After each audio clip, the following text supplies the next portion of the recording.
तर नमस्कार मित्रांनो, पुन्हा एकदा आपल्या अचानक भयानक ब्लॉगमध्ये तुमचं सर्वांचं स्वागत आहे. तर गाईज नंतर घेतली आपली गाडी आणि सगळी पोरं चाललेलो आम्ही बड्डेला. तर गाईज इकडे बघा आमची कृष्णवाडीची गँग सगळी आमची पोरा आणि आमचे सगळे पोरांचा देव माणूस म्हणजे आमचा केतन दादा. तर गाईज फायनली टेंगे मधला रिस्टार भेटला बघा. इकडे बघा गाईज आमचा बाबू काली पावडर लावून आला. तर गाईज नंतर आम्ही केक कट करून केला बर्थडे सेलिब्रेशन. इकडे बघा गाईज उद्या सकाळी काही युगांचा खरं नाही, राईस सोडून जास्त चटणीच खातो. इकडे बघा, इकडे टोपाला खड्डा पडला तरी चालेल पण मोठा पीस शोधून राहणार धीरेजदा. तर गाईज यांची तोंड बघून तुम्ही सांगू शकता याने किती भूक लागली.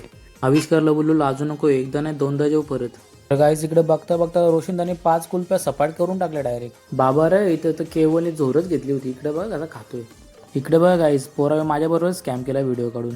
इकडे आमचे सगळे पोरांचा एकच ब्रँड 6708. रोशन दादाला बोललो आतमध्ये जा, वहिनीने बघितलं तर सोडणार नाही तुला. नंतर घरी जाता वेळी भेटले पाटील मोमो सेंटरचे ओनर आपले साहिल दादा पाटील. घरी आल्यानंतर केला ब्लॉग एंड. गाईज फॉलो करा, शेअर करा आणि लाईक करा.